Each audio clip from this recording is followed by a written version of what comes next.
Je suis Nathalie de Info Local au Japon et le sujet de cette vidéo, concerne les séismes et notamment les séismes récents dans le sud du Japon, mais également les prédictions de séismes qui ont eu lieu récemment, en tout cas qui sont sortis récemment, qui semblent, inquiéter beaucoup de personnes qui se trouvent à l'étranger.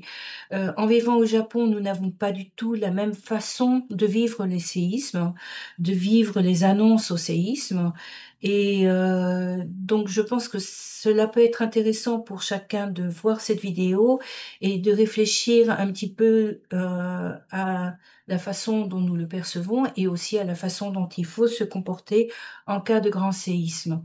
Ces informations devraient servir notamment si vous prévoyez un voyage au Japon, donc je vous encourage bien entendu à les regarder.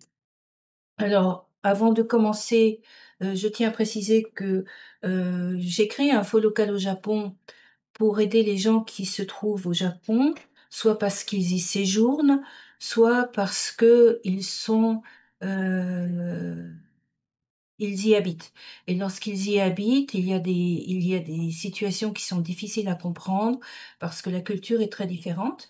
Donc, avec Info Local au Japon, on a la traduction et non pas un avis ou un blog ou un vlog, de la situation, donc c'est très différent et le but est de faciliter la compréhension des instructions du gouvernement, de façon à ce que, tout se passe de manière simple, sans stress, de la part des personnes qui sont au Japon et de la part des autorités japonaises.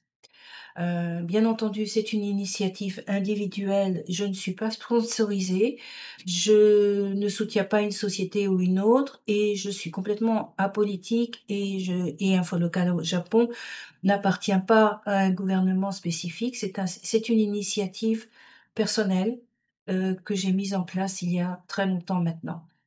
Les informations sont fournies dans la limite de la compréhension de ce que de ce que j'ai déjà traduit et de ce que j'ai déjà entendu. Je peux faire des erreurs avec toutes mes excuses à l'avance, bien entendu. Donc, heu, c'est pour ça que je mets toujours la source des documents. Si jamais un jour vous n'êtes pas sûr de ce que j'ai traduit, regardez la source, vous pouvez comparer la source à ce que j'ai traduit vous pouvez éventuellement, si vous trouvez une erreur, vous me la signalez pour que je corrige le document. J'apprécierais énormément. Enfin, pour terminer cette présentation de moi-même, j'aimerais aussi dire que, plusieurs participants à des webinaires m'ont demandé si j'avais une page pour faire une donation, un don en remerciement de ce que je faisais. Oui, il y a une page sur le site. Si vous allez dans l'encadré vert, il y a un libellé, soutenir le site. Vous pouvez toujours m'envoyer de l'argent par cette méthode. L'argent servira à financer les outils du site parce que, ce sont des montants qui sont quand même assez importants. Il faudrait que j'ai beaucoup de donations pour pouvoir vivre de ça et c'est loin d'être le cas. Voilà. Donc, j'avais commencé la réunion du 3 juillet, par un sondage. Je vous pose des questions comme cela, mais, réfléchissez-y vous allez avoir la réponse très bientôt. Donc la 1re question, c'est: pensez-vous que l'on puisse prédire les séismes? La seconde question, c'est: pensez-vous que l'on peut on peut faire des prévisions de séismes? Je vais donc, rappeler à cette occasion-là le message du gouvernement japonais. La vidéo est ici. J'ai mis la traduction dans les 2 derniers articles sur les prévisions. Les prédictions, peut-on prédire les séismes et cetera? Cette, vidéo explique très clairement, alors je sais pas si je peux non, je vais pas pouvoir la faire tourner ici. Elle explique très clairement qu'on ne peut pas prédire au jour même, à l'endroit même, à une date même ou à une heure même et à une puissance même, à quel moment arrivera un séisme. Et si l'on prédit qu'il va y avoir un séisme demain, on ne se trompe pas parce qu'il y a des séismes tous les jours au Japon. En moyenne, au minimum des séismes que l'on peut ressentir, il y en a au moins 3, 4, 5, parfois une dizaine. Donc de toute façon, si on parle de prédiction de manière générale, on ne se trompera pratiquement jamais si on dit: «Demain, il va y avoir un séisme». Par contre, si on me dit: «Demain, il y aura un gros séisme dans la région de Tokyo à 10 heures», ça, c'est de la pensée magique ou c'est du niveau de la croyance. Ça n'est pas du niveau de quelque chose que l'on peut mesurer. Pourquoi? Parce qu'on ne sait pas à l'heure actuelle, aucune science, aucun modèle mathématique ne peut prédire un séisme. Il nous manque encore des facteurs et des informations pour pouvoir le faire. D'un point de vue scientifique, c'est impossible. Donc, si vous croyez en une puissance, extérieure, vous pouvez croire en une puissance extérieure, auquel cas les prédictions seraient effectivement relativement, heu, dans l'ordre de ce que vous pensez. Mais rien ne prouve que cela se passera. Donc considérez que de toute façon, toute prédiction est un canular. C'est un canular et c'est comme ça qu'il faut le prendre. Donc, comme je le disais, c'est de l'ordre de la croyance, de la divination. Dans certains cas, c'est peut-être de l'ordre de la foi, des visions, du rêve. Quand on lit quelque chose dans un manga qui dit qu'il y aura un séisme à telle heure, à tel endroit, ça n'est pas une prévision, c'est une prédiction et c'est très différent. Les prévisions, c'est autre chose. Les prévisions, c'est tout à fait autre chose et c'est ce dont je vais vouloir parler. Donc, peut-on prévoir qu'il y aura un séisme? On peut prévoir qu'il y aura un séisme, mais on ne peut pas le faire avec exactitude. Et la raison, je vais l'expliquer d'ici très peu de temps.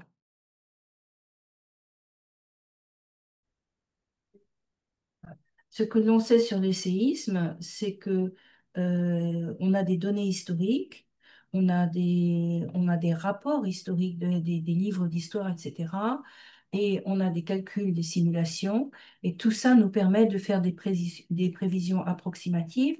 Mais ce qu'on ne sait pas encore faire, c'est, des simulations qui sont suffisamment fiables parce qu'on n'a pas trouvé la formule qui tient compte de tous les éléments pour déterminer avec certitude qu'un séisme se passera à tel endroit, à tel moment. C'est ça qui est important. Donc, c'est vrai qu'il y a il y a beaucoup de gens qui se disent, bah, avec tout ce qui se passe, c'est peut-être vrai. Si je vous dis qu'il va y avoir un séisme dans l'espace de l'heure qui va venir, je pense que je ne serai pas très loin de la vérité, étant donné que actuellement il y a des séismes. Il y en a eu entre hier et aujourd'hui, il y en a eu plus de 100. Et en fait, c'est par vague. Il y en a qu'on ressent, il y en a qu'on ne ressent pas. Et c'est certain qu'il va y en avoir encore beaucoup d'autres. Et dans l'heure à venir, je ne serais pas surprise qu'il y en ait de nouveaux. Maintenant, je ne peux pas vous dire que ça soit avec exactitude. Je ne peux pas vous dire que mes données sont bonnes parce que je suis de l'ordre de la divination ici. Si j'avais une formule mathématique et je vous dis, bon, ben, selon les statistiques, blablabla, ça serait autre chose. C'est pas le cas. Donc, c'est très facile de dire je prédis, mais en fait, ça n'amène à rien. Donc, il faut laisser tomber cette idée-là. Donc, je passe à la, alors, j'aimerais aussi faire attention, enfin rappeler qu'il faut faire attention aux rumeurs. On a par le passé, et c'est sur d'autres sujets, mais j'aimerais en parler juste pour rappeler le poids des rumeurs quand on a des informations qui sont erronées qui circulent. En 1938, il y avait un certain Orson Welles, vous devez le connaître, c'est celui qui a fait Citizen Kane, par exemple. Il avait fait un programme, un canular radiophonique, et il avait fait croire que les aliens, oui, les aliens, les extraterrestres avaient débarqué sur notre planète. Et il y a des gens qui ont couru, qui ont suivi et qui ont cru à ça. En France, il y a eu aussi un canular un peu de la même sorte en 1946 et les gens y ont cru également. Dans les deux cas, les autorités s'y sont prises parce que, bien entendu, ça a posé des problèmes. Plus récemment, il y avait des rumeurs qui circulaient soit parce qu'elles venaient de l'étranger, soit parce qu'elles venaient de personnes qui étaient mal informées. Et pendant le grand séisme du Tohoku, il y a des gens qui ont quitté le Japon parce qu'ils paniquaient, mais aussi parce qu'ils écoutaient les rumeurs. Alors que l'information était très claire et que, bon, bah, il y avait de quoi avoir peur, mais les gens n'étaient pas en mesure d'écouter la réalité, ils écoutaient les rumeurs au lieu de faire attention à ce qu'on leur disait. Donc, il faut faire très attention au pouvoir des rumeurs. Et donc, il faut toujours se renseigner avant de réagir, savoir d'où vient l'information et vérifier aussi où sont les bonnes informations. Là où sont les bonnes informations. Ça, c'est très important. Moi, de ma part, je traduis les documents utiles et j'essaye de donner les informations. Alors, comment savoir si les informations sont fiables? Ça, c'est ce que je vous ai dit. Moi, je ne suis pas un journal, je fais des traductions, donc je ne peux pas me permettre d'inventer des choses. Je peux faire des erreurs dans mes traductions, mais je n'inventerai jamais rien parce que ça vaut pas le coup. D'abord, j'en ai pas le temps. Ça vaut pas le coup. C'est la vie des gens qui est en jeu. Néanmoins, pour vérifier les informations, je considère et je conseille de regarder les pages officielles de NHK quand vous serez ici, parce que vous aurez des informations qui seront plus fiables. Et si vous ne parlez pas anglais ou si vous ne parlez pas japonais, vous pouvez aussi suivre mes tweets et mes messages sur Facebook parce que je donne l'essentiel qui est nécessaire pour la survie ici. Mhm. Alors, ce qu'on sait des séismes, et notamment du séisme qui s'est passé, donc les îles Tokala, c'est ici, hein, Mhm. et ce qu'on sait d'abord, c'est que le mécanisme des séismes, il peut venir principalement de deux choses. Un déplacement des plaques, un déplacement des plaques tectoniques et les volcans. Les volcans, ça peut être lié aux plaques ou ça peut être indépendant des plaques. Comme vous le voyez ici, si vous regardez ce graphe du Japon et ce graphe du Japon, vous voyez que là, ce sont tous les volcans. D'accord? Et les volcans Ouais. sont actifs et vous voyez que ça correspond à peu près à la même ligne. En fait, les Mhm. volcans, ils se trouvent plus sur cette chaîne ici. Donc, ils sont le long des failles, en fait. Ce qui veut dire que c'est logique que les volcans et les plaques aient enfin, s'influencent mutuellement. Enfin, plutôt que les volcans sont influencés par le mouvement des plaques. C'est tout à fait logique.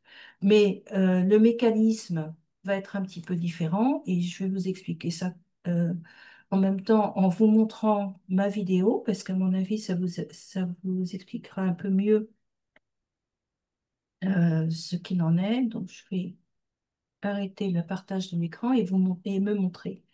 Alors, vous voyez ma main. J'ai Mhm. la main qui est comme ça. On a une plaque qui va avoir cette pente sur laquelle il y a des immeubles ici. Et il y a une plaque en mer qui est en dessous. Et les plaques bougent tout le temps. Et celle-ci va commencer à bouger vers le bas. Et en bougeant vers le bas, celle qui est au-dessous essayer de suivre jusqu'à ce qu'il y ait un moment où la plaque ne va plus pouvoir continuer son chemin. Il va falloir libérer de l'énergie et à ce moment-là, la plaque va remonter. C'est là qu'on a un séisme. Mhm. Il y a d'autres cas où on a des plaques qui fonctionnent les unes à côté des autres et elles bougent comme ça. Mais euh, le méga séisme qui devrait survenir, c'est notamment ce système où il y a une plaque qui va bloquer l'autre et puis tout d'un coup, la pression va se relâcher et ça va commencer à bouger. Donc, c'est la préoccupation majeure concernant les mégaséismes, c'est que en cas de mégaséisme, au moment où ça va remonter, il va y avoir un risque de tsunami. Et puis, comme la Terre va bouger de manière très forte, les immeubles vont être endommagés. Et c'est ça la source de soucis majeurs. Inversement, dans le cas des volcans, l'activité sismique liée au volcan, c'est lié au magma qui essaye de remonter vers le haut du volcan. Et, et en général, c'est parce que le sol s'érode autour du magma et il y a un repositionnement des roches, etc., avant l'éruption. Ce qui fait qu'on est dans une situation un petit peu différente. Les deux peuvent être liés, mais de manière générale, ce sont les deux mécanismes que l'on voit.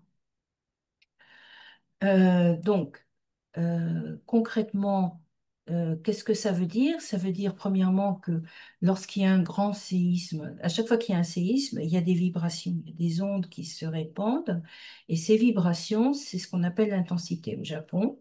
La magnitude, c'est l'énergie qui est dégagée, et l'intensité, c'est comment ça bouge. D'accord? D'accord. Et la façon dont ça bouge peut être très, très bénigne, c'est-à-dire qu'on sent quasiment rien, ou elle peut être très forte, très forte. Et là, par exemple, le séisme qu'on a eu cet après-midi à 16h13, c'est un séisme qui a une intensité de 6 moins, c'est-à-dire ici, d'accord, Mhm. avec une magnitude de 5,5, ce qui n'est pas fort. Et D'accord. malgré 5,5, ça a beaucoup bougé. Ça a bougé comme ça. Ça veut dire que même en essayant de se tenir, on ne pouvait pas se tenir debout.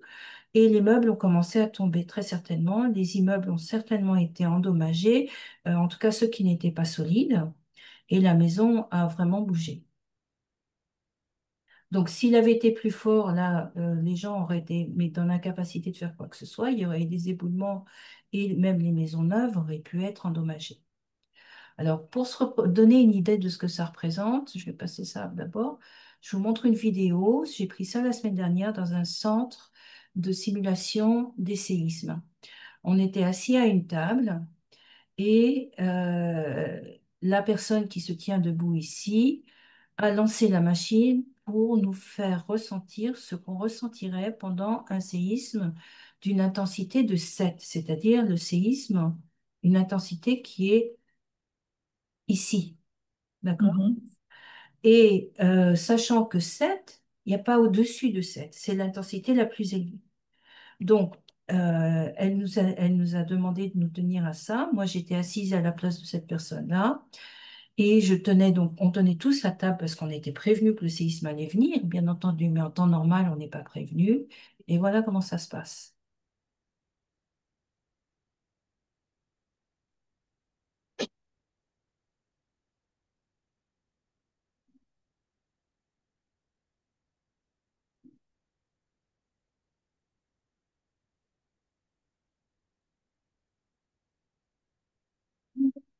Et là, ça n'est que 15 minutes. 15 secondes, pardon. Mhm. Donc, ça n'est que 15 secondes. Moi, ma chaise, elle bougeait. J'avais à peine la force de me tenir à la table. Bon, ça se termine, tout le monde était dans la bonne humeur et on a bien rigolé. Mais il n'empêche que c'est impressionnant. Si, par exemple, un séisme devait survenir dans la fosse de Nankai et si l'épicentre se trouverait ici, un séisme d'une intensité de 7 pourrait se sentir comme vous l'avez vu là, jusqu'à, donc ça serait la région d'Osaka, donc Kyoto ne serait pas épargné. Ça irait pratiquement jusqu'à la zone de Nagoya, toute la zone près de Hiroshima, le Shikoku, et même là où je suis, moi j'habite à Fukuoka, j'aurais quand même ressenti quelque chose. À peine, mais je l'aurais ressenti. Mhm. Si le séisme devait survenir par ici, comme l'année dernière, il y avait cette alerte, ce serait toutes ces zones qui seraient en rouge ou rose, et puis là, ça serait plus orange et jaune. Donc, tout dépend où se trouve l'épicentre, en fait. Donc, c'est pour ça que on ne peut pas dire avec précision où ça va arriver, mais on sait par le mécanisme des plaques que cela va arriver parce que c'est déjà arrivé et on connaît ce mécanisme. On estime qu'à l'heure actuelle, il y a une probabilité de 80% que cela arrive dans les 30 ans à venir. Donc 80%, ça veut dire que ben, pour l'instant, on n'est pas encore 100% sûr, donc il y a encore du temps probablement, mais que ça pourrait arriver. Par conséquent, on demande à la population japonaise de se préparer à cette éventualité. D'accord? Mhm. Ça ne veut pas dire que ça va arriver immédiatement, ça veut dire qu'il faut se préparer.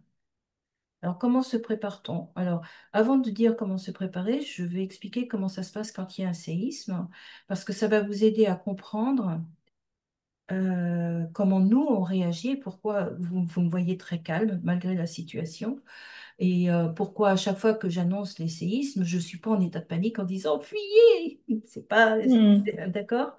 Donc, il y a un séisme qui survient, c'est la partie rouge ici. Et quelques secondes après, il y a ce qu'on appelle un socorro, c'est-à-dire une information immédiate qui va nous annoncer que nous allons être secoués. De manière générale, ça se fait dans les secondes qui viennent, à dizaines de secondes. Plus on est éloigné de la zone de l'épicentre, c'est-à-dire le centre, l'endroit central du séisme, Mhm. plus on a du temps pour se mettre à l'abri. Plus on est prêt, moins on a de temps pour se mettre à l'abri. D'accord? Donc, cette partie-là fait peur parce que justement, des fois, on n'a même pas le temps de se mettre à l'abri. Si on entend l'alerte, on peut quand même se préparer en disant, bon, ben, il faut que je fasse quelque chose, je vais mettre sous la table à tout hasard. On a quand même le temps de faire quelque chose.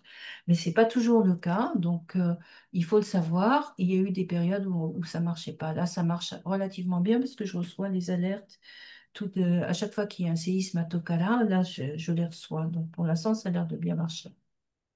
Environ une minute et demie après, mais ça va un peu plus vite actuellement, la Japan Meteorological Agency nous envoie l'intensité euh, qui a frappé la région.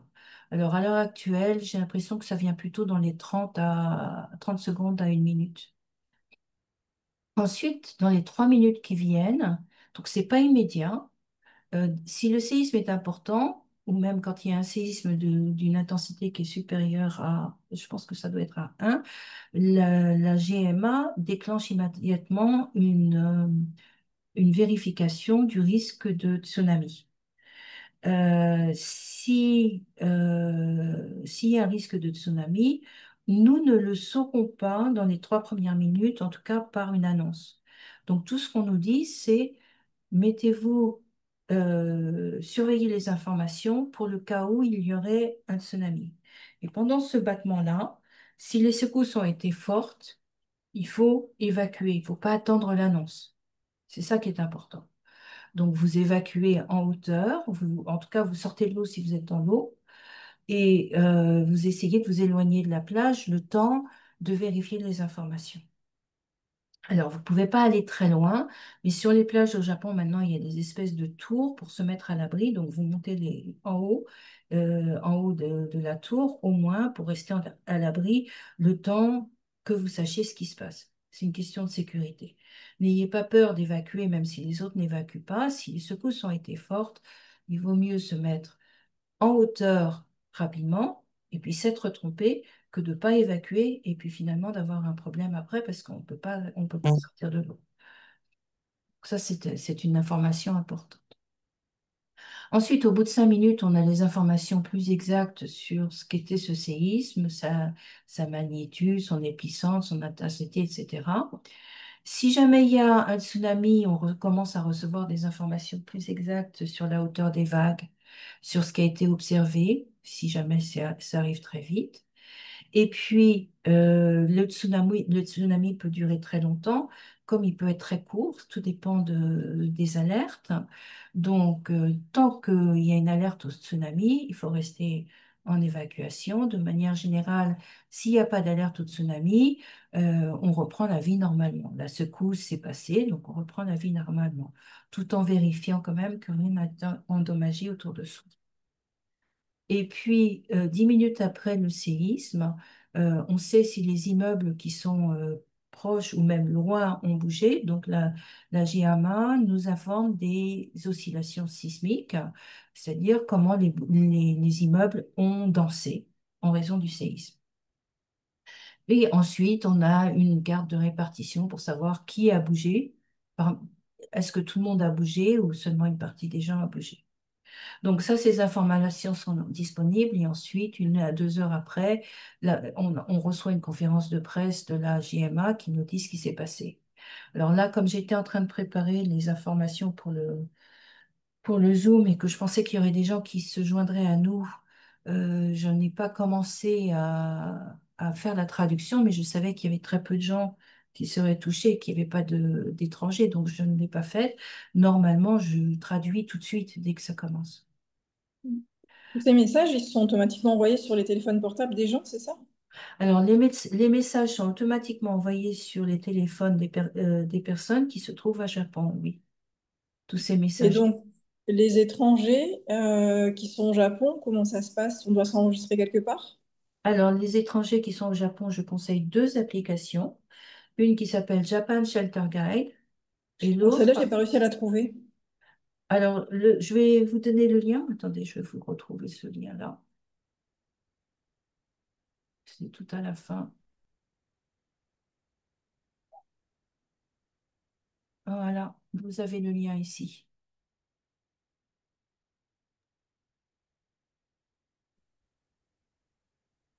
Alors, par contre, il est possible que ça soit compliqué de le télécharger depuis la France, mais il me semble qu'il y a des gens qui l'ont fait, donc ça devrait marcher.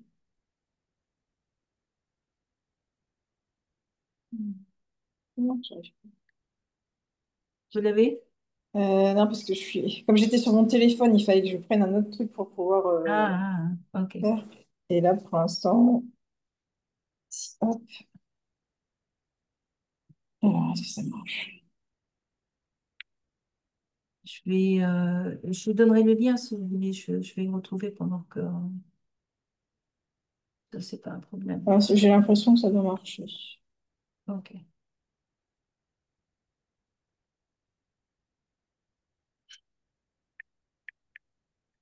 Alors, l'autre application que je recommande, c'est Safety Tips, qui est une application du gouvernement japonais, de l'Agence nationale du tourisme, et qui fonctionne pour tous les pays. Et c'est en anglais. Japan Shelter Guide a l'avantage que les traductions sont en français. C'est pour ça que je le recommande.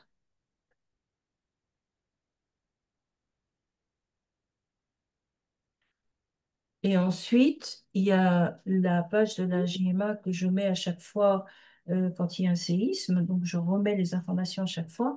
Donc, vous pouvez faire un marque-page de ces pages-là parce que c'est celles dont vous avez besoin pour les informations. Mm. Donc, ça, ce sont les informations nécessaires. Et je vais expliquer un petit peu ces cartes pour vous montrer pourquoi il y a des raisons de s'inquiéter et quand il n'y a pas de raison de s'inquiéter. Ben, on va peut-être le faire à partir de la carte, en fait, de la GMA, puisqu'on a un exemple très concret aujourd'hui de ce qui s'est passé euh, avec le séisme d'aujourd'hui. Donc, je vais aller dessus. Je vais le mettre sur la partie en anglais, par contre, pour que vous ayez des informations en anglais plutôt qu'en français. Attendez, je la mets en marche. Voilà. Et je vais repartager l'écran avec le bon lien. Voilà. Alors, vous la voyez bien là, je pense, hein. Oui. Ici, c'est la page que je donne à chaque fois. Vous voyez qu'il y a eu plein de séismes et on a eu un gros séisme. C'est celui-ci. Donc, vous voyez que depuis qu'on a commencé à parler, il y en a eu pas mal, hein. C'est des Mhm. répliques. Donc, quand je dis que, au bout d'une heure, il y aurait des séismes, j'avais raison. Mais c'est pas parce que c'est l'expérience aussi qui me le dit. Et puis, ça n'est pas du tout de la divination dans ce cas-là, puisqu'il y a eu des gros séismes. Alors, comment regarder cette carte? Ça, c'est l'épicentre. D'accord? L'épicentre est Mhm. ici. Et là, il y a des îles. Et Akusekijima a ressenti 6 moins. 6 moins, ça veut dire 6 faibles. Donc, vous avez vu l'image de tout à l'heure, ça a Ouais. bien bougé. Mais ailleurs, ça a été 3. 3, c'est rien du tout, hein. Mhm. 2, 1. Donc, on a eu de la chance. Kagoshima, donc le Kyushu, n'a rien ressenti. Ça aussi, on a eu de la chance. Mais c'est surtout ici que ça a beaucoup bougé.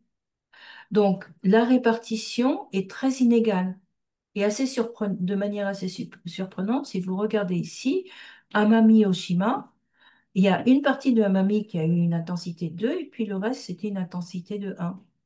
C'était, Mhm. c'était quasiment rien. Donc c'est assez surprenant parce que ça varie dans chaque endroit. Mais ce qui est à retenir, c'est donc que ici, l'intensité était forte et qu'ailleurs, elle ne l'était pas. Dans le cas d'un séisme, un méga-séisme, on ne serait pas dans ce genre de situation, on serait plus la situation qui correspond au PowerPoint que j'étais en train de montrer, à savoir celui-ci. Ça, c'était un exemple de séisme dans la préfecture de Chiba en 2023 où la puissance était 5 moins, non, 5 plus et 5 moins. Et vous voyez que la répartition à Tokyo, la plupart des régions n'ont quasiment rien ressenti. Tout ce qui est en bleu et en blanc, c'est quasiment pas ressenti. 4, on commence à s'en rendre compte sérieusement et ça bouge. D'accord? Mais Mhm. tout n'a pas été, ça n'a pas bougé partout. Donc ça veut dire que même s'il y a un gros séisme, on n'est pas sûr d'être soi-même touché. Tout va dépendre de l'endroit où on se trouve et de l'endroit où le séisme survient. Mhm. Donc ça, c'est la bonne nouvelle, si on peut dire, hein. Ouais. Ensuite, euh, pour, euh, pour expliquer je vais peut-être prendre la carte de tout à l'heure qui était, voilà, cette carte-là qui est plus grande. Ça, ce sont les séismes du mois de juin. Et comme vous le voyez, il y a des séismes, il y en a tout le temps. Parce que ça, il y en a, j'ai pas annoncé tous ces séismes en même temps, mais si vous vous souvenez, j'ai mentionné des séismes à Hokkaido. Et ce sont des séismes, plus le cercle est gros, plus la magnitude était importante. Mais la Mhm. couleur que vous voyez ici, c'est la profondeur. Et ce sont des séismes qui étaient en surface, quasiment en surface, à 10 km ou moins. Là, ce sont des séismes aussi qui sont entre 10 et 20 km de profondeur. Et plus on va dans le vert ou le bleu, plus ces séismes sont profonds et moins les humains les ressentent parce que c'est très profond. Mhm. Mais ces séismes sont survenus, mais moi je les annonce pas parce que ça ferait beaucoup trop de séismes, hein, à annoncer. Donc, des séismes, il y en a tout le temps. Si vous êtes à 0, 1, 2, 3, moi j'annonce le 3 s'il y a un risque de tsunami, mais sinon je ne l'annonce pas. Donc, en général, 1, 2, 3, 0, 1, 2, 3, c'est quasiment imperceptible. Imperceptible. Euh, 4 à 7, là on commence à sentir, on commence à avoir peur. Mais la raison pour laquelle on a peur, c'est pas parce qu'on bouge, parce que vous avez vu que là, ça bougeait beaucoup, mais ça faisait pas peur. Ce qui fait peur, c'est ce qui tombe, ce qui est autour de nous, qui risque de tomber et donc de nous faire Mhm. mal. C'est ça qui fait peur dans un séisme.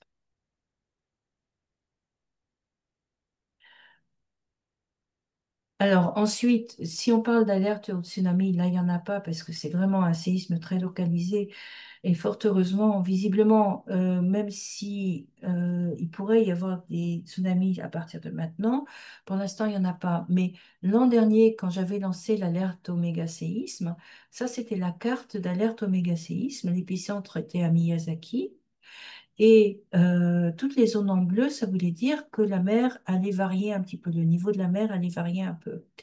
Les zones en jaune, c'était que le niveau d'un tsunami potentiel serait inférieur à 1 mètre de hauteur. Et Mhm. en rouge, ça veut dire qu'il serait environ de 5 mètres. D'accord? Et après, il y a bien sûr des tailles qui sont supérieures. Donc, bien entendu, ça, c'est inquiétant. Et la question, c'est donc de savoir comment on fait pour se mettre en sécurité. Alors, pour se mettre en sécurité, il faut se souvenir que la hauteur d'une maison, c'est à peu près, un étage fait à peu près 2,40 m à 3 mètres de hauteur. Donc, si on a une alerte au tsunami et qu'on est au niveau de la mer et qu'on nous annonce que le tsunami va être de 1 mètre, il faut monter au deuxième étage. Enfin, au Mhm. premier étage, étage français, deuxième étage, étage japonais. Et s'il est de 3 mètres ou plus, il faut monter sur le toit à la base. Il faut monter le plus haut possible. Donc, pour vous montrer comment on sait si on est dans une zone à risque, je vais utiliser la carte du gouvernement japonais. pour vous montrer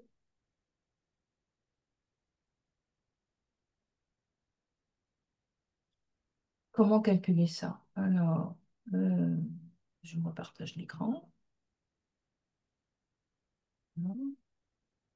Alors, tant que vous n'êtes pas au Japon, je vous montre ça à partir de la carte. Donc, la première chose à faire, c'est, vous savez où vous allez aller. Par exemple, si vous savez que vous allez dans la ville de Kagoshima, alors comme c'est en japonais, vous pouvez cliquer sur le bouton droit de la souris et traduire en français. Ça Mhm. marche, hein. Mais moi, je travaille en japonais essentiellement parce que d'abord, c'est très difficile à lire quand c'est en français. Les caractères se chevauchent. Et ensuite, bon, moi, je lis le japonais, c'est quand même plus rapide quand je le fais en japonais parce que je suis plus confortable. Donc, si on va à Kagoshima et qu'on essaye de trouver, on va essayer d'aller dans cette région-là. Ah, il faut que je choisisse. Donc, on va laisser le risque de tsunami, voilà.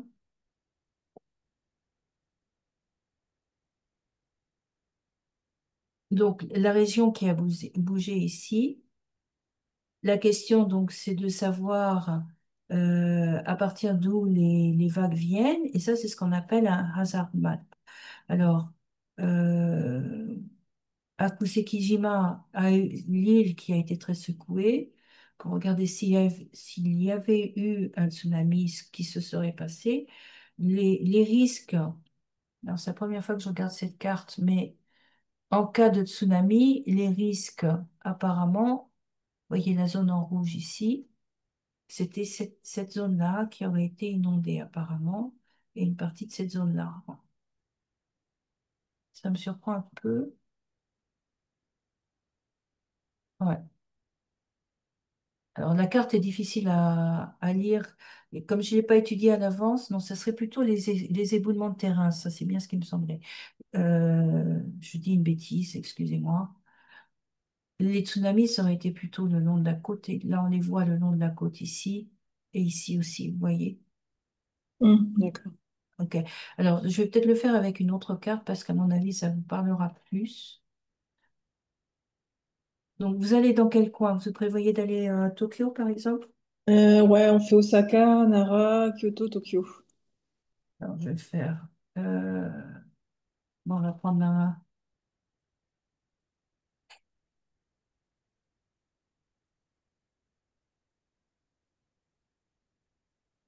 Un.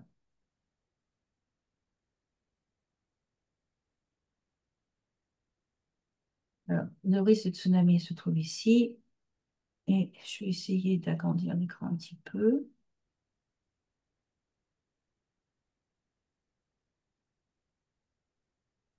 simplement pour vous montrer un peu ce qui se passe, parce que vous voyez que Nara est dans les terres, donc Nara ne Mhm. risque pas d'être pris par un tsunami. Par contre, Mhm. regardez la couleur de la carte le long de la mer Mhm. et la couleur de la légende. Vous la voyez, la légende? Ouais. Ok. Ouais. Donc, ce que vous voyez, c'est que si vous vous trouvez à cet endroit ici, un tsunami pourrait monter de 3 à 5 mètres. Donc, si on a une annonce de tsunami, un risque de tsunami qui peut aller jusqu'à 5 mètres, il va falloir évacuer. Mhm. Par contre, si vous vous trouvez le long de cette côte-là, euh, et que vous êtes dans cet endroit-là, il est possible que le tsunami ne vous atteigne pas, probablement parce que c'est déjà très haut. D'accord. Donc tout dépend de l'endroit de la côte, etc. Alors, bien entendu, ça peut faire un peu peur. Moi, j'ai regardé à Fukuoka, j'ai essayé de prendre des photos aujourd'hui. Je suis allée me promener en ville et je me suis rapprochée du bord de mer. J'habite à Fukuoka, donc je me suis rapprochée du bord de mer pour voir s'il y avait un gros risque de tsunami. Et là, il n'y a rien. Vous voyez? Le risque de Mhm. tsunami, il serait plutôt de ce côté-là ou ici. Mais Ok. ici, il n'y a rien. Donc, on serait en sécurité. Donc, ça, c'est comme ça que les gens savent s'il y a un risque de tsunami ou pas. À Tokyo, pareil, on peut aller voir à Tokyo, on peut se promener à Tokyo. C'est bien de se balader comme ça sur tout le Japon. Donc, si je reviens à Tokyo, on voit qu'il y a des parties de Tokyo qui sont à risque, hein. Et là, ce sont des endroits où il y a essentiellement des sociétés, il n'y a pas vraiment d'habitation par ici. Là, c'est un peu plus préoccupant parce qu'il y a quand même des habitations, mais de manière générale, le niveau des vagues, ça serait au maximum 3 mètres. Ça veut dire que si vous habitez dans un immeuble, vous montez au cinquième étage, vous pouvez rester là, en gros. Mhm. Donc, avant de paniquer complètement, se souvenir que tout dépend de l'endroit où on est. Alors maintenant, j'ai parlé de Japan Shelter Guide, et il y a une bonne raison pour ça, et je vais vous montrer ça tout de suite. C'est que Japan Shelter Guide, là, c'est pour ça que je suis allée en ville aussi, c'était pour vous montrer comment ça se présentait. Sur la page d'accueil de Japan Shelter Guide, il y a, à l'endroit où je me trouve, une indication sur le risque d'éboulement, d'inondation et de tsunami. Et comme j'ai pas trouvé d'endroit à côté de chez moi où il y avait un risque de tsunami, j'ai pris ce qu'il y avait de mieux, c'est-à-dire le risque d'inondation pour vous montrer comment ça se présentait. Alors, ce qui Mhm. est intéressant à savoir, c'est que moi, j'étais en train de dévaler une pente et donc j'étais à une hauteur de 8 mètres à peu près, 9 mètres à peu près. Et s'il y avait une inondation à cet endroit-là, elle aurait été entre 0,5 mètres et 3 mètres. Donc Mhm. j'aurais été en sécurité là où j'étais. Ouais. Mhm. La région aurait pu être inondée par contre, donc il fallait effectivement faire attention. Dans le cas des éboulements, pour à peu près, c'est pas tout à fait la même région, mais c'était la même idée. Donc j'ai regardé et vous pouvez voir ici que c'est une zone où il y a un risque d'éboulement, même s'il n'est pas très élevé. Et donc je sais qu'en passant par ici, si jamais il a beaucoup plu ou si la terre est ameublée parce que en raison des secousses, je dois faire attention en passant par ici. C'est comme ça qu'on le sait. Donc, élévation, c'est l'altitude, hein. Et Mhm. après, ça, ce sont les risques. On sait qu'il y a un potentiel de risque à cet endroit-là. Et là, pour les inondations, vous pouvez aller voir exactement à quel endroit le risque d'être inondé arrive. Et si j'avais fermé ça, vous verriez qu'ici, c'est rose. Et comme conséquence, ben, on le voit ici d'ailleurs, en conséquence, il faut éviter cette région-là. Ok. Voilà. Donc, on a ces informations-là à l'avance. Alors, maintenant, si je parle d'un point de vue organisation, euh, il n'y a rien qui batte la préparation. C'est-à-dire qu'on ne peut pas se préparer à 100%, mais si on connaît les règles, si on a lu tous les documents qui expliquent comment se préparer, si on sait identifier les zones à risque, si on sait identifier où sont les centres d'évacuation ou les lieux d'évacuation, après ça, on est en sécurité parce qu'on sait se mettre en sécurité. Ce qui fait que quand un séisme arrive, on sait où aller, on sait quoi faire. Et le plus important, c'est donc de se préparer. Ensuite, quand l'alerte vient, on se met en sécurité selon le niveau de danger. L'alerte va nous dire, ah bah ça va secouer de l'ordre de 3, 5 ou 6. Si ça nous annonce que ça va secouer de l'ordre de 3, on va se mettre en sécurité comme si on allait se mettre en sécurité pour l'ordre 6. Mais quand les secousses sont moins fortes, on va pouvoir ressortir. On sait qu'on va pouvoir ressortir rapidement. Par contre, il faut se mettre en sécurité. Ça, c'est une règle normale. Et puis, ensuite, suivre les informations. Parce que, bien entendu, après un gros séisme, il faut vérifier les informations. Une Mhm. fois que le séisme s'est calmé, il faut vérifier les dangers autour de soi, si nécessaire évacuer et continuer à s'informer. D'accord? Et puis, une fois qu'on est en sécurité, ce que je recommande très fortement, c'est de prendre contact avec les gens, mais pas le faire avant. de se mettre mis en sécurité. D'accord? Et à partir Mhm. du moment où vous serez mis en sécurité, vous serez en mesure de contacter toutes les personnes qui peuvent vous aider ou qui s'inquiètent pour vous. Mais tant que vous n'êtes pas en sécurité, votre priorité, c'est votre sécurité. Mhm. Alors, il faut s'attendre à ce qu'il y ait des coupures d'électricité, des bris de glace, un certain nombre de choses qui se passent. Et pour ça, on peut faire des stocks de nourriture, d'eau. Il faut s'organiser pour pouvoir transporter l'eau si on a besoin de transporter l'eau. Mais dans votre cas, vous serez touriste, donc il est très certain que les organismes locaux d'entraide, les hôtels vous aideront, etc. Donc il n'y a pas lieu de s'inquiéter. Il sera peut-être nécessaire d'utiliser les toilettes portables. Donc, si jamais vous avez besoin d'utiliser les toilettes portables, il vaut mieux y avoir un peu plus de papier toilette. Mais ça ne suffit pas. Il y a un certain nombre de choses, je vais vous montrer après ça, ce dont on a besoin. Il faut étudier aussi où se trouvent les centres d'évacuation. Et si vous regardez Japan Shelter Guide, tous les petits bonhommes qui sont là, c'est soit des lieux, soit des centres d'évacuation. Un fond D'accord. blanc, ce sont des lieux d'évacuation. Un fond vert, c'est des endroits où on peut prendre abri après une grosse catastrophe. Et ils peuvent nous loger en attendant de trouver un endroit où se mettre en sécurité. Donc, il faut apprendre à faire ça. Il vaut mieux avoir aussi des batteries de secours parce que Internet peut fonctionner même si l'électricité est coupée, à partir du moment où il y a encore une antenne qui marche. Donc, avoir une batterie de rechange pour pouvoir charger son téléphone, c'est bien. Et ce qui est important, c'est tous les soirs avant de dormir, c'est de charger son téléphone et Mhm. s'assurer que les batteries ne sont pas à plat dans la journée aussi. Donc, prenez l'habitude d'avoir un téléphone avec des batteries qui sont chargées. Il peut y avoir des coupures de gaz, électricité comme gaz. Et ce qu'il faut savoir, c'est que au moment où du séisme, le gaz peut se couper, mais au moment où ils remettent en marche le gaz et l'électricité, il y a des risques d'incendie.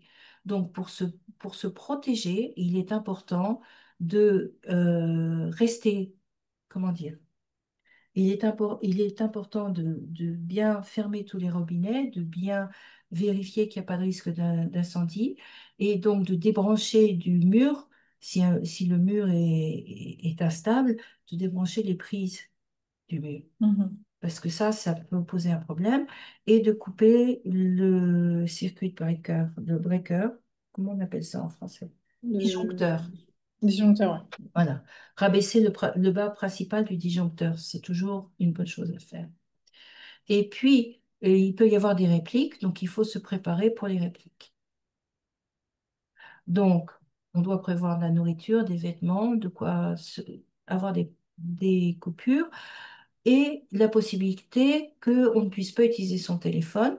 Donc, avoir sur un bout de papier la liste des contacts utiles et ouais. Ouais. prévoir pour l'évacuation.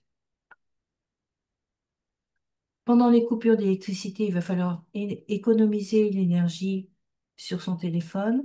J'ai un article là-dessus. Donc, vous pouvez aller l'utiliser. Je vous montrerai où trouver tous ces articles-là. Si Internet est coupé, la priorité du gouvernement, c'est de rétablir Internet parce que Internet permet de coordonner les secours. Donc, il y aura assez rapidement un Wi-Fi du nom de Japan avec 5 zéros. Il est gratuit, mais je vous conseille d'utiliser le VPN si vous avez besoin d'envoyer des informations confidentielles parce qu'il n'est pas sécurisé. Mhm. C'est important. Et puis, il y a la possibilité aussi d'envoyer un message, si jamais le téléphone ne marche pas, d'envoyer un message par le 171 ou par Web 171 à partir du Wi-Fi gratuit. Donc, ça, c'est tout à fait possible. Où est-ce que vous trouverez le Wi-Fi? Vous le trouverez près des lieux d'évacuation ou des centres d'évacuation. Mhm. Donc, si jamais vous ne savez pas où aller après un séisme, c'est ça qui est très important, c'est d'identifier sur la carte les centres d'évacuation, et éventuellement la mairie. Et dans toutes les villes au Japon, il y a des panneaux qui indiquent où la mairie est. Donc, vous recherchez les panneaux où la mairie est et vous vous rapprochez de la mairie parce qu'il y aura forcément un Wi-Fi à la mairie ou dans les centres d'évacuation, c'est la priorité. Donc, ensuite, ce dont vous avez besoin dans votre sac d'urgence, si vous avez une grosse valise, vous allez vouloir avoir un sac d'urgence, en tout cas préparé, ou avoir dans votre sac le minimum vital pour ne pas être prise au dépourvu si vous devez sortir en urgence et que vous ne pouvez pas emmener votre valise. Donc, les médicaments, la nourriture pour bébé, si vous êtes avec un bébé, des couches éventuellement. Normalement, on fait un sac par personne, hein, euh, Mhm. y compris pour les bébés. Un sac pour le bébé, un sac pour les parents.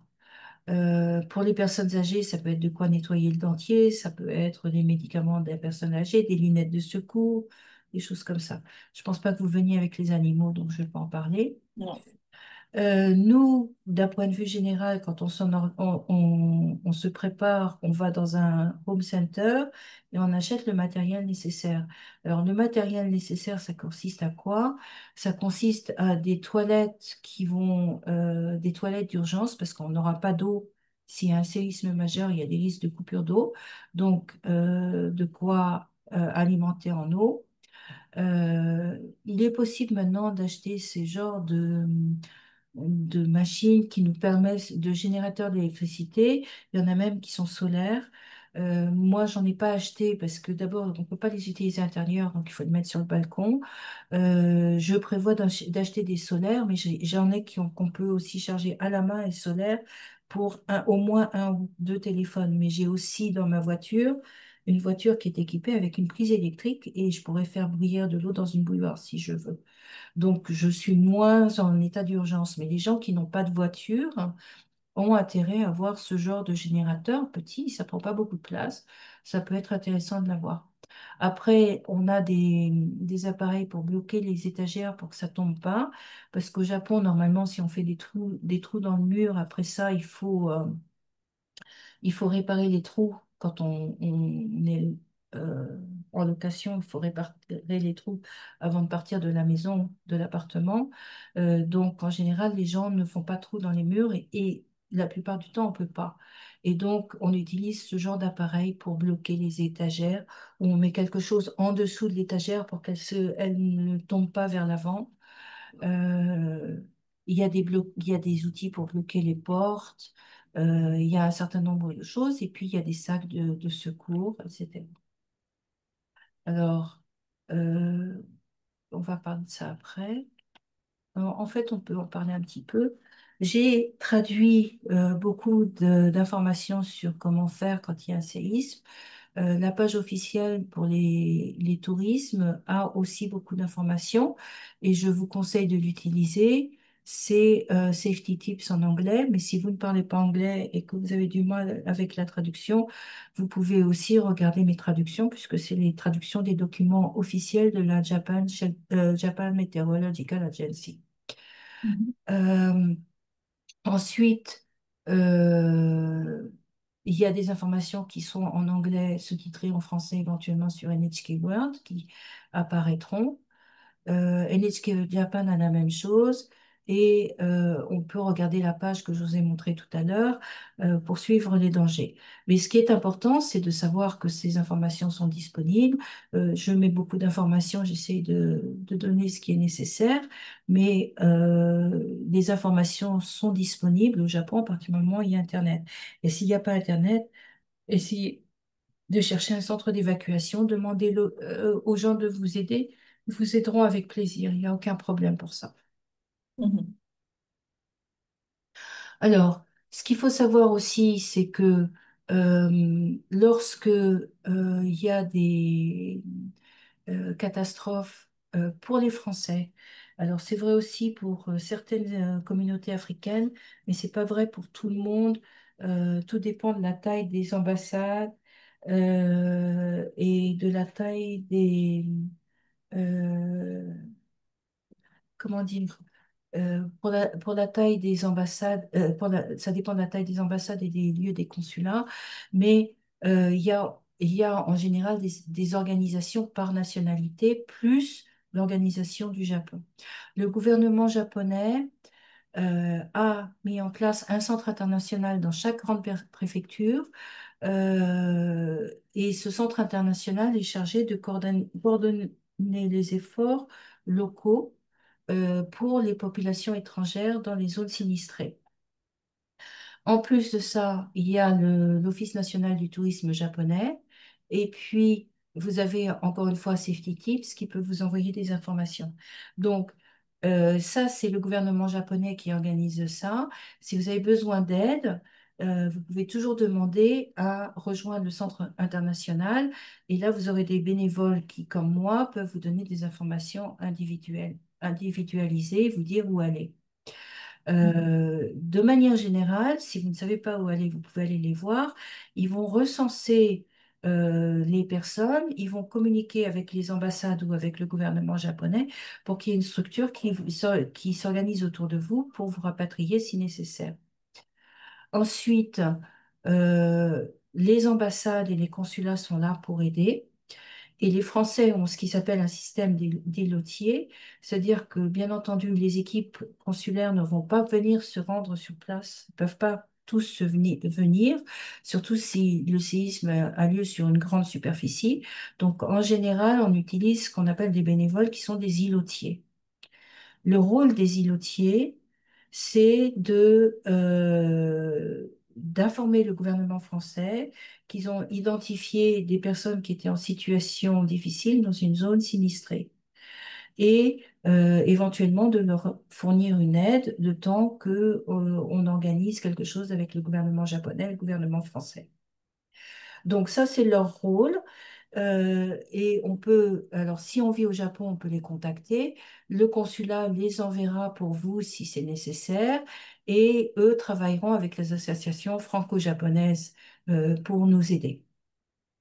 Et puis il y a un autre groupe d'élus du gouvernement japonais, du gouvernement français.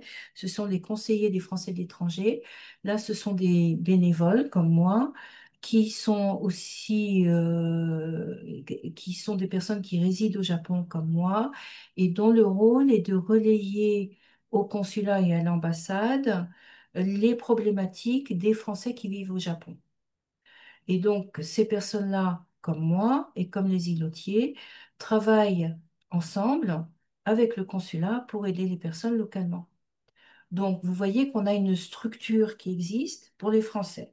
Ça veut dire que Mhm. si jamais vous êtes en situation difficile, même indépendamment des séismes, si vous nous contactez ou si vous contactez le consulat, les îlotiers, etc., il y aura toujours quelqu'un pour vous aider. Vous ne serez jamais complètement seul. Mhm. En plus de cela, pour les Français qui vivent au Japon et leurs familles, il y a une organisation qui s'appelle l'OLES Japon. Et l'OLES Japon a pour but d'aider les Français individuellement quand ils sont en situation difficile. Moi, mon rôle, c'est d'informer de manière générale. Donc, je traduis les informations du gouvernement, j'informe sur la disponibilité de ce qu'il y a, etc. Inversement, l'OLES Japon, lui, c'est l'aide individuelle. Donc, quand on me contacte et qu'on ne sait pas à qui demander quoi, moi, j'envoie soit à l'OLES, soit au consulat, soit au conseiller, soit aux îlotiers, soit au gouvernement japonais. Et donc, si vous voulez, je vous envoie pas d'un endroit à l'autre, je vérifie avec chacun ce qu'il peut faire et je vous envoie la bonne personne. Et puis aussi, je m'assure qu'il y a un suivi aussi si nécessaire. Puis il y a d'autres associations internationales, franco-japonaises ou françaises au Japon. Donc ça existe. Et puis après, vous avez la presse en anglais. Il y a NHK World et Yomiuri en anglais. C'est deux grandes sources d'informations en anglais sur lesquelles vous pouvez vous reposer. N'allez pas sur un blog ou une page qui n'est pas spécialisée dans ce genre de situation parce que vous allez voir plein de rumeurs et vous n'aurez pas des informations exactes. Mhm. Donc là, il y a une autre chose que je mets après une catastrophe, c'est les informations Lifeline. Vous pouvez scanner ce code et vous arriverez sur la page où je mets toutes les informations après un séisme majeur pour que les gens puissent refaire leur vie. Donc, si je sais qu'il y a des étrangers qui vivent dans une région spécifique, à ce moment-là, je mettrai les informations de la mairie, je les traduirai et je leur dirai quoi faire, où trouver de l'eau, où aller pour les douches, etc. Donc, je donnerai ces informations. Mhm.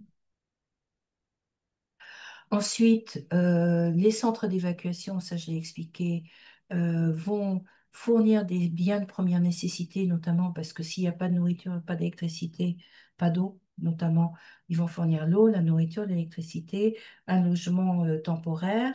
Donc, se rapprocher d'un centre d'évacuation peut toujours aider et eux seront en charge de contacter les gouvernements respectifs pour aider la communauté. Donc, vous ne serez pas seul.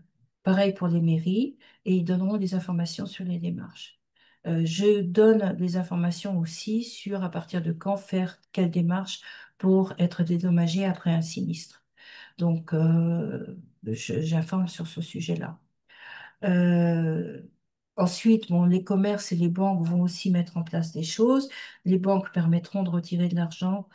Si on vit au Japon, on peut retirer de l'argent même si on a perdu tous ses papiers. Si on ne vit pas au Japon, c'est plus compliqué. Il vaut mieux contacter le consulat. À ce moment-là, vous demandez justement juste à quelqu'un de vous aider pour ça. Donc, de manière générale, votre priorité sera de contacter le consulat, d'évacuer si votre logement présente un danger. Si vous ne savez pas à qui vous référez, vous me contactez et moi, j'essaierai de trouver les personnes qui peuvent vous aider. Vous pouvez vous rendre dans un centre d'évacuation et encore une fois, vous pouvez me contacter, c'est pas un problème. Pour les résidents, c'est un petit peu différent parce que les gens vivent ici. Si le logement présente un danger, évacuez. Prendre des photos avant de ranger surtout. Et j'ai des articles là-dessus, donc il faut regarder les articles. Et on dépose une déclaration de sinistre dès que la mairie est prête. En général, c'est dans la semaine qui vient. Et il y a une enquête sur le terrain pour évaluer le niveau des dangers. Et les assurances habitation rembourseront les pertes sur le mobilier et sur le bâtiment, y compris quand on est locataire. Et si on a perdu son logement complètement, on peut se porter candidat pour des logements au sinistrés. Ensuite, pour les familles, pour votre famille qui peut être inquiète, attendez, je vais allumer parce que ça commence à devenir un petit peu sombre chez moi. Ne bougez pas. Voilà. Alors, pour les familles qui pourraient être un petit peu inquiètes d'un gros séisme, la première chose, c'est qu'elles peuvent vouloir appeler le consulat, mais s'il n'y a pas d'électricité et de téléphone, le consulat n'en saura pas plus. Donc, Mhm. dans les premières 24 heures, si vous savez qu'il y a des coupures d'électricité, enfin, si elles savent qu'il y a des coupures d'électricité, c'est pas la peine d'essayer d'appeler le consulat tout de suite. Par contre, j'ai écrit un article spécialement pour ces personnes-là. Euh, je vais revenir dessus, excusez-moi. Voilà. Je ne sais pas si je l'ai mis là. Je vais le copier. Ah, oui, je ne peux pas le copier, donc je vais l'ouvrir et vous le montrer. Je vous conseille de le montrer à votre famille. Et ça, c'est valable pour les gens qui vivent au Japon comme pour les gens qui ne vivent pas au Japon et qui sont de passage, parce qu'à mon avis, ça les rassurera. Mhm. Donc, j'ai écrit un article pour les familles de personnes en zone d'intempérie. D'abord, pour leur dire qu'il peut y avoir des coupures d'électricité et que quand il y a des coupures d'électricité, ça ne veut pas dire on a disparu, qu'on est coincé sous les dégâts. Ça veut dire qu'il n'y a pas d'électricité, point. Il ne faut pas imaginer le pire.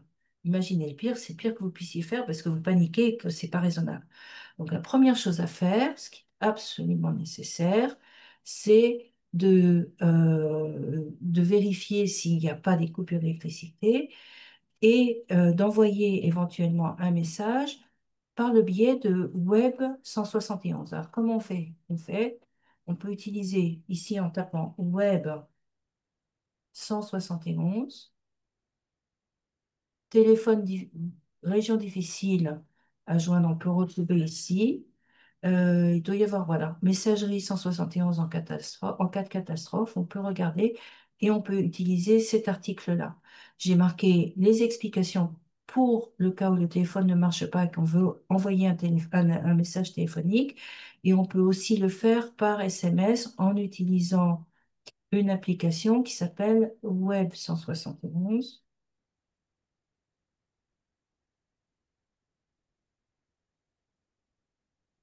Et donc ça, c'est accessible depuis la France. Et on peut envoyer un message à partir de là. Alors par contre, j'ai mis le lien quelque part, il faudrait que je revérifie ça. Et je le redonnerai parce que je crois que j'ai mal indiqué ça.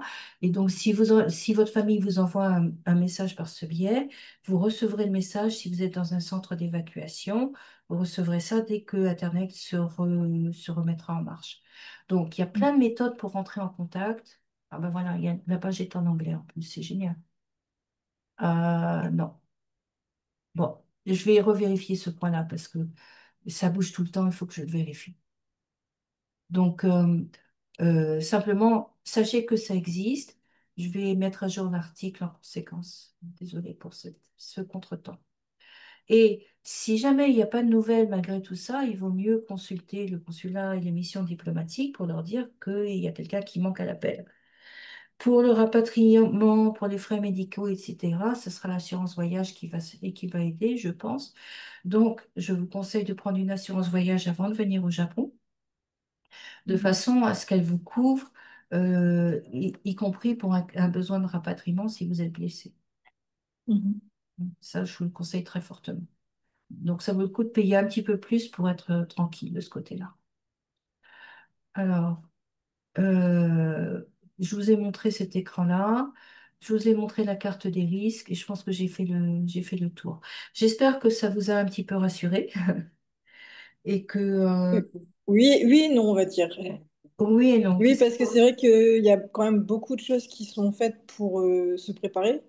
Mais pour Oui. quelqu'un qui passe pas beaucoup de temps là-bas, c'est vrai que c'est perturbant. Bah, là, c'est assez dramatique maintenant. Euh, bon, Tokala, c'est pas tout le Japon. Vous avez vu que c'est vraiment une petite île. Mhm. Hein. La probabilité qu'il y ait un séisme de taille majeure dans les 30 ans à venir est de 80%, c'est pas 100%. Et même quand c'est 100%, c'est pas 100% immédiatement. C'est dans les 30 ans Et- à venir. Donc, et la probabilité que vous soyez au mauvais endroit exactement à ce moment-là, si vous calculez la probabilité, elle est quand même relativement faible. Oui, c'est sûr. Hein. Et la probabilité que des gens décèdent d'un séisme et d'un tsunami, c'est vrai qu'en cas de méga séisme, on anticipe quelque chose comme 300 000 personnes blessées ou disparues, etc. Mais le gouvernement a reconstruit des immeubles qui étaient particulièrement solides. Il a mis des murs au large des côtes pour ralentir des vagues de tsunami pour éviter qu'elles soient aussi hautes que celles qui avaient touché Fukushima. Il a revu toutes les normes de construction et les normes de sécurité. Il nous impose aussi de faire des exercices dans les immeubles. On a besoin de faire des exercices de la prévention des séismes. Il y a plein de choses qui sont faites. On ne peut pas garantir qu'on sera 100% en sécurité, mais comparé par exemple à la Turquie où il y a des séismes qui sont très dévastateurs avec des immeubles en pierre qui s'écroulent, le risque que ça nous arrive ici est très faible, très très faible. Mhm.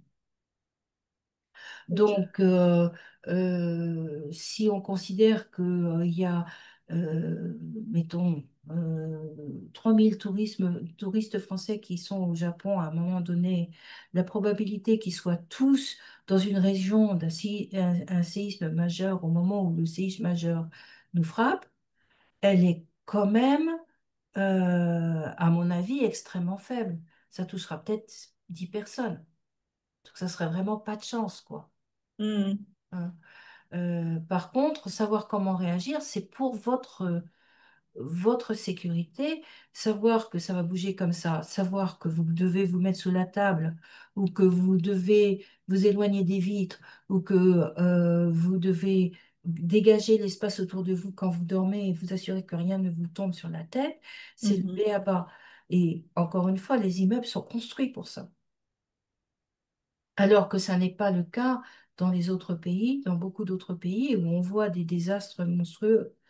Moi, ce qui me gêne toujours un petit peu dans les informations télévisées à l'étranger, c'est qu'on ne montre que les zones sinistrées. Et du coup, on Oui. a l'impression c'est énorme, d'accord? Mais dans la réalité, les zones sinistrées, moi j'ai eu un séisme à Fukuoka qui était d'une magnitude de 6,4 en 2004 et il y a eu une réplique à peu près de la même taille en 2005.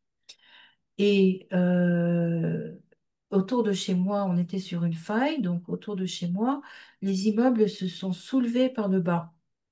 Donc il y a des crevasses qui se sont créées au rez-de-chaussée pour certains immeubles, puis il y en a d'autres, il n'y a rien eu.